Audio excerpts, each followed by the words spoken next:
तो नमस्कार दोस्तों, आज हम निकल पड़े हैं शहर की भीड़ भाड़ और बहुत ही बिजी लाइफ से दूर। हम जाएंगे जहां पर जाकर हम एक्सप्लोर करेंगे पंजाब की सुहावनी मिट्टी की खुशबू। आइए मैं दिखाता हूं आपको। यहाँ पे हमारी मंजिल पे पहुंचने से पहले हमने यहाँ पर बीच में गाड़ी खड़ी की है और अब जहाँ तक आपकी नज़र जाती है, जितना आप देखो उतने चारों तरफ यहाँ पर नज़र आते हैं खेत खलिहान, ताज़ी हवा और वो जो खुशबू है यहाँ पे भीनी भीनी मिट्टी की खुशबू, जो एक फ्रेशनेस फील होती है आपको यहाँ पर आके, वो चीज़ भाई शहर में कहीं ना कहीं छूट जाती है। तो आज के हमारे इस सफ़र में हम चलेंगे भैरोवाल नाम के एक विलेज में जो कि गोविंदवाल के पास है, और जाके ट्रेडिशनल अमृतसर, ट्रेडिशनल पंजाब का जो कल्चर है उसे करेंगे रूबरू और आपको भी करवाएंगे रूबरू। तो चलिए आज के सफ़र की शुरुआत यहीं से करते हैं, बढ़ते हैं हम आगे। आइए चलिए।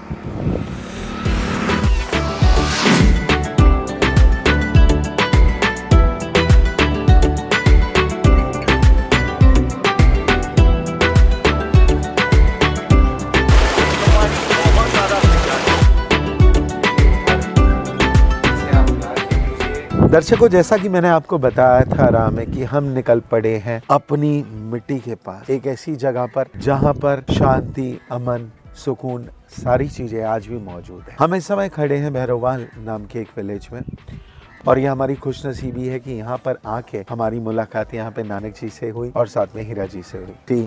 साडे व्यूअर्स ਲਈ अपना कीमती समय ਕੱਢਿਆ ਤੇ ਸਾਨੂੰ ਇਹ मौका ਦਿੱਤਾ कि ਅਸੀਂ ਤੁਹਾਡੇ ਇੱਥੇ ਆ ਕੇ ਵੇਖ ਸਕੀਏ ਕਿ ਪਿੰਡ ਦੀ ਜਿਸ ਜਿਹੜੀ ਲਾਈਫ ਹੈਗੀ ਹੈ ਉਹ ਕਿਵੇਂ ਚੱਲਦੀ ਹੈ। आजो सर ਤੁਹਾਨੂੰ रूबरू कराने पिंड दी लाइफ। श्योर। तो चलिए दर्शकों, हम भी चलते हैं नानक जी के साथ और हीरापा जी के साथ और चल के देखते हैं प्रॉपर ऑथेंटिक विलेज लाइफ और देखते हैं कि यहाँ का जो जनजीवन है वो कैसे चलता है। आइए। ये साडी चाची जी ने जी, सत श्री अकाल जी। ये सारियां चाचियां ही ने जी। ये साग चीरनियां ने ताज़ा साग लैके आए जी, ਉਹ ਤੇ ਪਾਲ ਕੇ ਇਹ ਸਾਗ ਜਿਹੜਾ ਹੁੰਦਾ ਹੈ ਇਹ ਆਪਣੇ ਖੇਤਾਂ ਦਾ ਹੁੰਦਾ है? हाँ जी, अपने खेतों में। ठीक है, ठीक है। तो दर्शकों देख सकते हैं आप यहाँ पे, अभी हमने देखा कि यहाँ पर जो गांव की लेडीज है वो इकट्ठी हो जाती हैं एंड एक घराने की प्राइमरली खेतों से ताज़ा साग तोड़ के यहाँ पे लाया जाता है। बिल्कुल ताज़ी सब्जी बनती है और आप देख ही सकते हैं कि फ्रेशनेस कितनी है यहाँ पर इन चीज़ों में। तो भाई ये पुरानी परंपराएं हैं, पुरानी रीति रिवाज हैं जो सदियों से चले आ रहे हैं और आज भी इन्हें बरकरार रखा गया। हम देखेंगे इसके कुकिंग प्रोसेस को भी, तब तक हम एक छोटा सा और राउंड लेते हैं और कुछ चीज़ें देखते हैं और आपको भी करवाते हैं यहाँ की लाइफ से रूबरू। चलिए नानक जी आइए। चलो। तो भाई आप देख सकते हैं ऊपर की तरफ वहाँ पर विलेज है और इस विलेज की एक ख़ास बात ये है कि ये सिचुएटेड है ब्यास नदी के बैंक्स पर। तो नानक जी ने ये आग्रह किया कि चलिए विनीत जी, आपको हम यहाँ पे खेत दिखाते हैं, यहाँ पे दिखाते हैं कौन कौन सी सब्जियाँ होती है और साथ में गांव की जो ख़ास बात होती है जिसे हम बम्बी कहते हैं वो भी यहाँ हमें देखने को मिलेगी। आइए मेरे साथ, चलिए दिखाते हैं आपको भी, आइए जल्दी। तो भाई ये देखिए, ये जो जगह आप देख रहे हैं इसे पंजाबी में बम्बी कहा जाता है और ये एक ट्यूबवेल है जो कनेक्टेड है, जो नीचे से पानी खींचती है, पानी खींच के इसमें कलेक्ट होता है और यहाँ से सारे खेतों में ये पानी जाता है। अच्छा, इस पॉन्ड की, इस वेल की, आप जो मर्जी कहिए इसे, ख़ास बात ये होती है कि विलेज में जब गर्मियों के दिन होते हैं तो सारे बच्चे हों या बुज़ुर्ग हों, वो यहाँ पर आके अपना टाइम स्पेंड करते हैं क्योंकि इसके आसपास बहुत ठंडक होती है और पानी अगर अभी भी मैं देखूँ तो पानी बहुत ज़्यादा ठंडा है। तो बहुत बढ़िया है। चलिए बढ़ते हैं खेतों की तरफ, आइए। ये देखिए, हम यहाँ पर इस समय पहुँचे हैं। अगर आप मेरे पीछे तक देखें, दूर तक, तो आपको दिखाई देगा कि यहाँ पे छोटे छोटे से बूटे लगे प्यारे से, और ये बूटे एक्चुअली में एक ऐसी फसल किए हैं जो तकरीबन हर जगह पाई जाती है और उस फसल का नाम है आलू। तो मैं नानक जी को यही कहा, हीरापा जी भी साथ में ही हैं, हमने कहा कि अगर आप हमें दिखा सकें कि आलू कैसे लगते हैं, क्योंकि बूटों के ऊपर देख के तो कुछ पता नहीं चल रहा है, तो हीरापा जी बताएंगे ये लगते कैसे हैं। ओके, ये तो हीरापा जी ने बूटे को जड़ से उखाड़ लिया। ओहो, क्या बात है, तो आलू जड़ों में लगते हैं यानी। ठीक ठीक ठीक ठीक, क्या बात है। तो ये देखिए दर्शकों, मैं आपको दिखाना चाहूँगा पास में से। ये देखिए, ये पेड़ है। अरे बूटा तैयार हो रहा है ना। हाँ, ये जो छोटे छोटे आप वाइट वाइट देख रहे हैं, ये भी आलू ही है। और ये देखिए, ये बड़ा हो गया है। तो ये है हमारे किसानों की मेहनत, ओके, जो हमारे पूरे देश को ही नहीं, पूरे संसार को चलाती है। तो बहुत ही दिखने में भी बहुत ही प्यारे, बहुत ही सुंदर। हमें अफसोस है कि हमें ये बूटे को निकालना पड़ा। हीरापा जी, ये वापस लग सकता है कि नहीं? नहीं लगेगा। ठीक है, चलो। तो खैर, आपके लिए हमने एक आलू का पौधा कहीं ना कहीं ख़राब कर दिया। अच्छा, एक और चीज़ मैं आपको दिखाना चाहूँगा जल्दी से। ये देखिए, ये आपको जो दिखाई दे रहा है इस समय, ये है इंजन। और इंजन कनेक्टेड है नीचे इस पाइप के साथ में।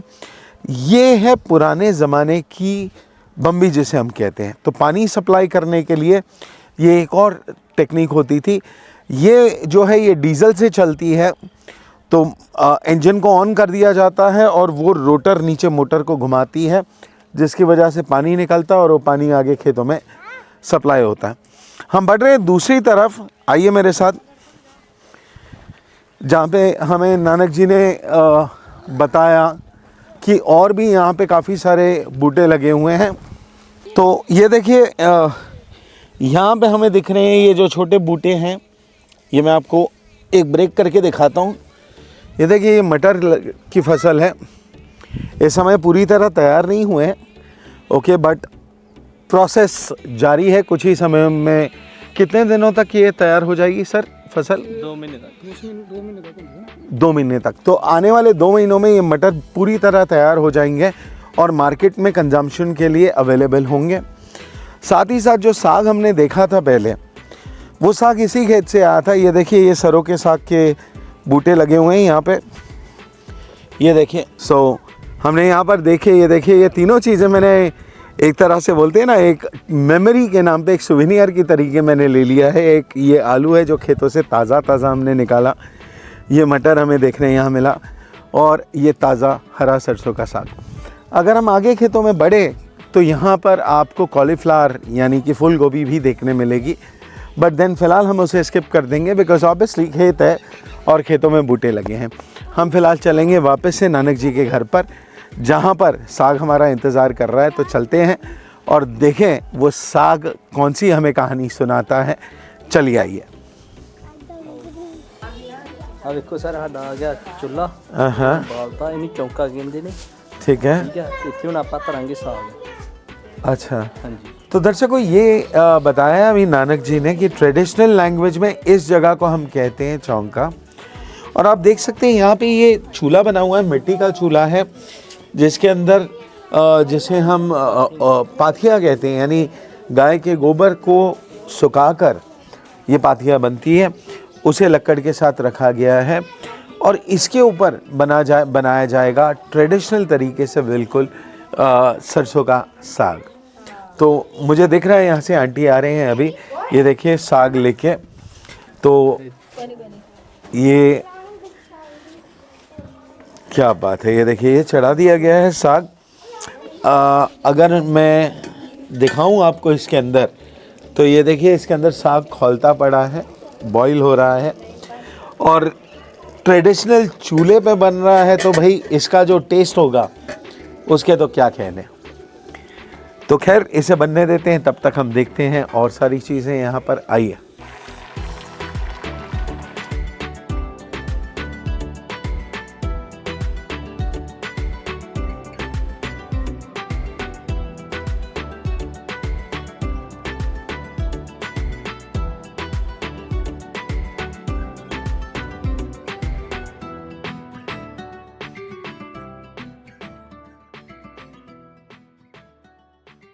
तो भाई अभी अभी मुझे नानक जी ने और हीरापाची ने अपना ये एक पुराना, जिसको बोलते हैं एकदम ट्रेडिशनल सेटअप का मकान दिखाया। अगर आप ऊपर की तरफ देखें, सबसे पहले छत की तरफ, तो ये बहुत ही पुराना तरीका है घर बनाने का, जिसके अंदर पहले एक वुडन प्लैंक डलती है, उसके ऊपर टाइल्स लगती है और उसके ऊपर मिट्टी का एक लेयर आता है। तो इस कमरे में आप जब सर्दियों में आते हो तो आपको बहुत ही एक वार्म सी फीलिंग आती है, एक कोजी सी फीलिंग आती है, निगाहपन आ जाता है। बट यही अगर आप जब गर्मियों में आते हो तो ये कमरा बिल्कुल ठंडा हो जाता है। दूसरी तरफ अगर देखें तो बेड लगाने का तरीका या ये जो अलमारियाँ बनी हैं, ये मैं आपका ध्यान खास तौर पे यहाँ पे दिखाना चाहूँगा। ये जो सेटअप आप देख रहे हैं, ये पुराने ज़माने में ऐसा होता था कि दीवारों के अंदर ही एक टाइप का शोकेस बन जाता था और कमरे के अंदर इटसेल्फ आप देख सकते हैं ऊपर एक परछत्ती बनी हुई है, जिसे हम स्लैब कहते हैं, सामान रखने के लिए। तो बहुत ही अपनी कल्चर के साथ, अपनी परंपरा के साथ चीज़ें जुड़ी हुई है और आकर यहाँ पर एक ऐसी फीलिंग आती है कि हाँ भाई, हम कहीं ना कहीं इसी जगह से हम भी निकलें, इसी जगह से हम भी आगे बढ़ें। चलिए आगे देखते हैं यहाँ पे और कुछ ट्रेडिशनल चीज़ें जो कि हमारी दिल को आई एम श्योर बहुत ज़्यादा छुएगी। तो भाई विलेजेस में एक और परंपरा है कि जैसे कि आप देख सकते हो, मेरे इस तरफ देखिए, घरों में लोगों ने कैटल को रखा होता है, यानी गाय मज्जे रखना यहाँ पर बहुत कॉमन बात है। और यही काउस को फीड करने के लिए यहाँ पे ये मशीन रखी जाती है। ये जो इस समय आप देख रहे हो, ये एक इलेक्ट्रिकल मशीन है, इसे पंजाबी में टोका कहा जाता है। बट पुराने ज़माने में ये होता था कि इसके साथ एक हैंडल होता था और उस हैंडल को घुमा के इसके अंदर उनका फीड, यानी कि जिसे हम पट्ठे कहते हैं, वो डाला जाता था और उसे कट करके फिर इवेंचुअली फीड किया जाता था इन कैटल्स को। तो ये भी एक यहाँ की पुरानी ट्रेडिशन है जो आज भी विलेजेस में बरकरार है। और ये आप देख सकते हैं, काउस भी हैं, बफेलोस भी हैं, यानी आज भी प्योरिटी की बात करें यहाँ पर तो गांव में प्योरिटी आज भी मेंटेन की गई है।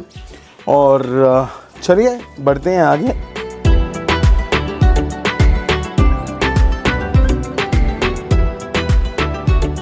तो भाई बात करें यहाँ पर, देखो पंजाब में हम जब कहते हैं कि लोग यहाँ के बहुत वार्म हैं और बहुत प्यार हमें देखने को मिलता है, तो वो चीज़ हमने यहाँ पर आके भी आजमाई।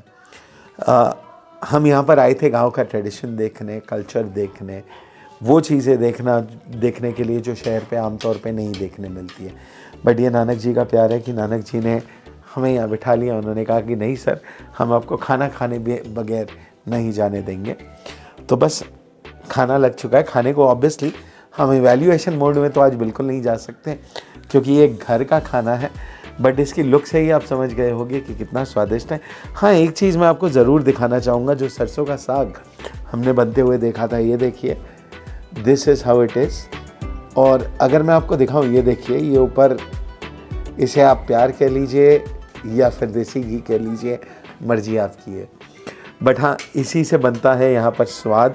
और अंगीठी पे बनाया गया है, पाथियों में बनाया गया है, कोयले का इस्तेमाल किया है, तो मिठास इसकी निराली है। तो बस हम इनके साथ अभी खाने पर बैठ चुके हैं, खाने का आनंद लेते हैं और उसके बाद हम आपसे दोबारा मिलते हैं। तो भाई आज के हमारे इस सफ़र की समाप्ति यहीं पर होती है, बट जो यादें हम यहाँ से लेके जा रहे हैं, मैं कहता हूँ कि वो चीज़ हमको शहर में नहीं मिल सकती। नानक जी, हीरापाजी, बहुत बहुत मेहरबानी जी। मीर जी, साडा पिंड ਤੁਹਾਨੂੰ बहुत ਵਧੀਆ ਲੱਗਾ ਹੋਊਗਾ। बिल्कुल जी, बिल्कुल। जो प्यार ਅੱਜ ਵੀ ਇੱਥੇ ਮਿਲਦਾ ਹੈ, ਜੋ ਪਿਆਰ ਬੰਦਿਆਂ ਦੇ ਦਿਲਾਂ 'ਚ ਵਸਦਾ ਹੈ, ਉਹ ਸ਼ਹਿਰ 'ਚ ਕਿਤੇ ਨਾ ਕਿਤੇ ਹੌਲੀ ਹੌਲੀ ਗੁੰਮ ਹੁੰਦਾ ਜਾ ਰਿਹਾ। ਤੇ ਮੈਂ ਉਮੀਦ ਕਰਨਾ ਹੈ ਕਿ ਉਹੋ ਹੀ ਪਿਆਰ, ਉਹੋ ਹੀ ਜਜ਼ਬਾ ਫਿਰ ਇੱਕ ਵਾਰੀ ਜੋ ਸ਼ਹਿਰ ਵੀ ਹੈ, ਭਾਵੇਂ ਸ਼ਹਿਰ ਹੋਏ ਭਾਵੇਂ ਪਿੰਡ ਹੋਏ, दोवें जगहों पे वही चीज़ फिर मुड़ आवे। इसी के साथ आज का हमारा ये स्पेशल एपिसोड यहीं पे ख़त्म होता है। For the timing, this is your दोस्त, this is your host Vineet Kapoor, signing off. Good bye.